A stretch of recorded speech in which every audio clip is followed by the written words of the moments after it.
আসসালামু আলাইকুম বন্ধুরা, কেমন আছেন সবাই? আশা করছি ভালো আছেন।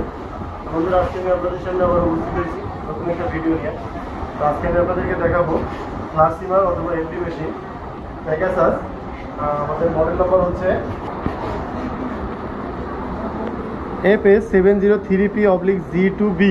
তো এই মডেলের ফ্লাশ সিমার মেশিনে বেল টাইমিং কীভাবে করবেন আর বেল টাইমিং সমস্যা হলে কেমন হয় সেটা আপনাদেরকে আমি দেখাবো। দেখেন, আমি আমার নিডল বারের হাইট রাখছি 12.70। যদি কারোর কাছে এই ধরনের গেজ থাকে তো তার জন্য খুবই ভালো হবে, আর যদি না থাকে তাহলে আপনারা আপনাদের মেজারমেন্ট টেপ দিয়ে 12.70 মেজারমেন্ট করে নেবেন। তো আমার কাছে যেহেতু এই স্কেল আছে, তো আমি এটা আমাদের টোটাল হাইট হলো 12.70। তো আমাদের মেজারমেন্ট করার যে নিয়মটা, এটা আমি আরেকবার বলে রাখি। আমাদের বাম দিকের নিডেল থেকে 4 নাম্বার নিডেলটা, এই নিডেল দিয়ে আমাদের নিডেল বারের হাইট নির্ধারণ করতে হবে। তো দেখেন, আমি নিডেল বারের হাইট একদম পুরো 12.70 রাখলাম, এবং আমাদের লুপার টু নিডেলের গ্যাপ আমি 4 মিলি রাখলাম। একদম পরিপূর্ণ 4 মিলি এলএনগি দিয়ে আমি মেজারমেন্টটা করলাম, কিন্তু আমার টাইমিং ঠিক হচ্ছে না। আমার লাস্ট নিডেল থেকে লুপারের মাথা একদম আই পয়েন্টের মাঝখান দিয়ে যাচ্ছে। এতে করে কিন্তু আমাদের সেলাই ঠিক হবে না, সেলাই ধরবে না। তো এই সমস্যাটা আমরা বেল টাইমিং দিয়ে আজকে সমাধান করব।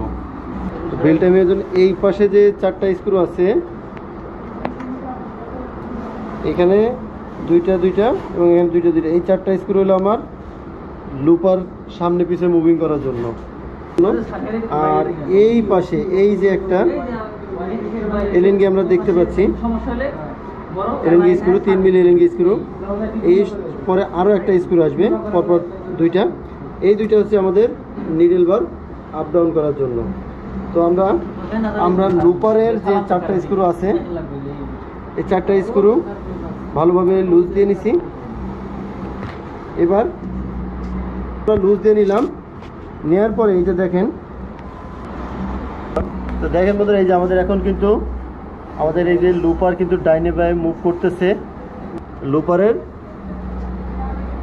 4টা স্ক্রু লুজ দিছি। তো এইভাবে লুজ দেওয়ার পরে আমরা আমাদের লুপারটা, আমাদের যেহেতু টাইমিং শর্ট, আমরা একটু সামনের দিকে অ্যাডভান্স করে নিব। এই যে দেখেন, এখন আমাদের টাইমিং কিন্তু অ্যাডভান্স হয়ে গেছে। আগে আমাদের টাইমিং ছিল অনেক শর্ট, এখন কিন্তু আমাদের টাইমিং অ্যাডভান্স হয়ে গেছে। তো এই অবস্থায় রেখে আমরা আমাদের স্ক্রুটা টাইট দিয়ে দেবো। আমাদের সবকটা স্ক্রু আমরা ভালোভাবে টাইট দিয়ে দেবো। তো বন্ধুরা, এবারে আমরা ভালোভাবে টাইট দিয়ে নিলাম। তো দেখেন, এখন আমাদের টাইমিংটা আগে অনেক শর্ট ছিল, কিন্তু আমরা এখন টাইমিংটা দেখেন অনেকটা লং হয়ে গেছে।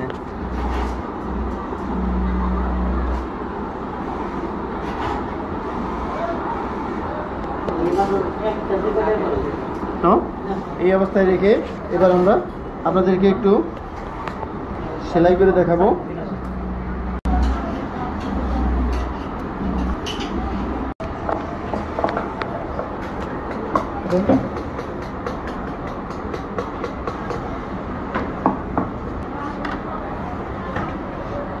তো বন্ধুরা, আমরা একটু সেলাই করে দেখি, আমরা সেলাই করে দেখবো।